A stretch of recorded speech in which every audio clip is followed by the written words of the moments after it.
all the places of the earth, they know that the gods and spirits affect man's path.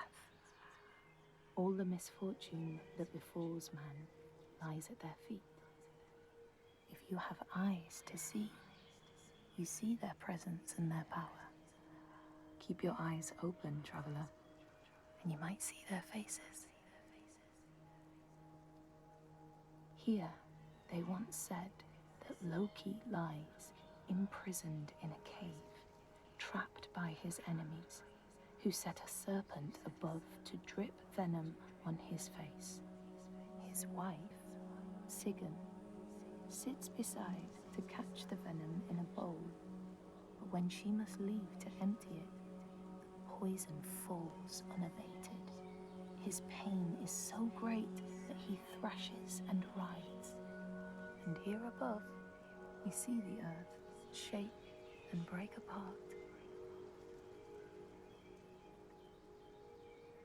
Across the sea, they know that the earth is carried in the arms of a giant. When he is vexed or injured, he may not carry his burden so gently, and the world will feel his anger and pain. In a land far away, they say the winds are trapped inside the earth.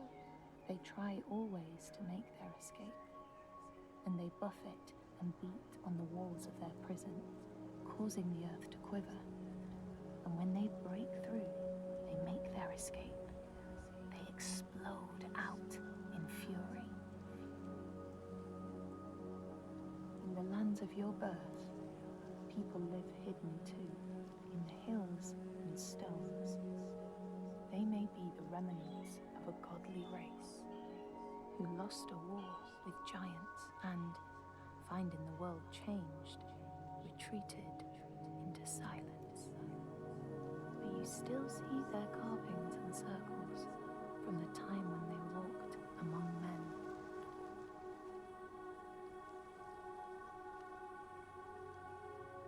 Here, they know that if times are harsh, you may ask of the hidden folk to share their bounty. And if you are strong and wise and good, they may hear your plea and send you aid. But if you are not, or if you do not respect the strictures they lay down, you might have your strife doubled.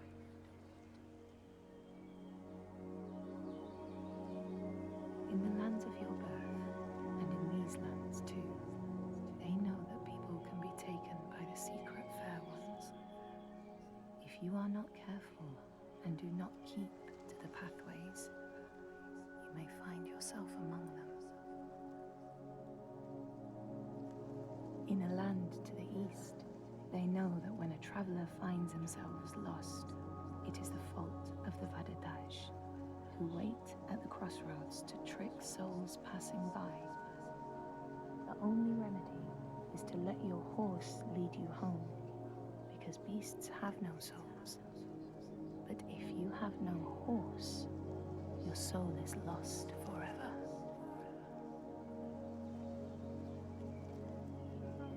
In this place, they know that sometimes the hidden folk will take their children and leave another in their place.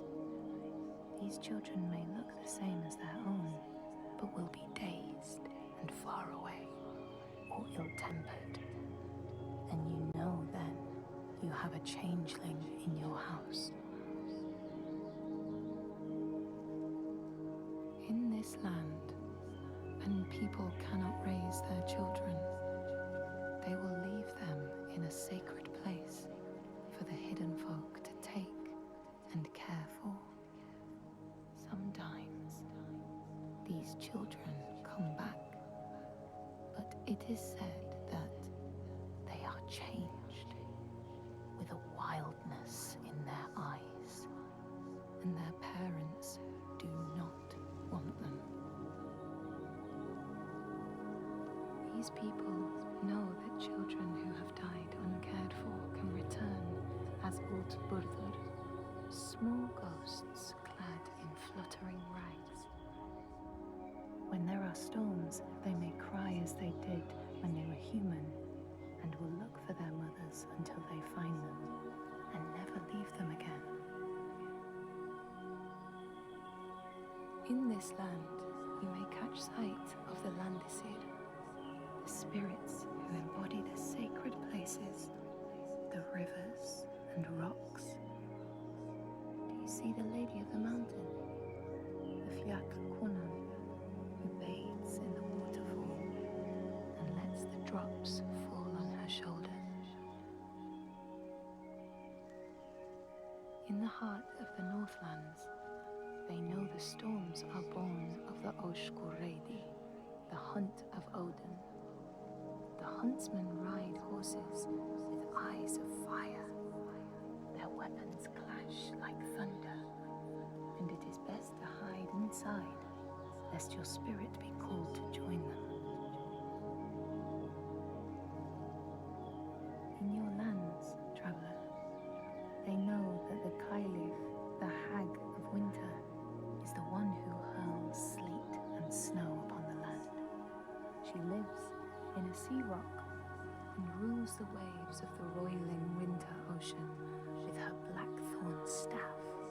She strikes the ground to destroy the shoots of growing green, so the winter will lie long and low on the land. These people know that the sea god, Ran, sets out nets to trap sailors and drag them to her world. She sends the waves, her daughters, to wreck boats so she will have more men to take. And jealously, she pulls them down beneath the water. People here speak of warriors who can transform themselves into bears when they are enraged. Their skin becomes hide so thick no sword or spear can break it.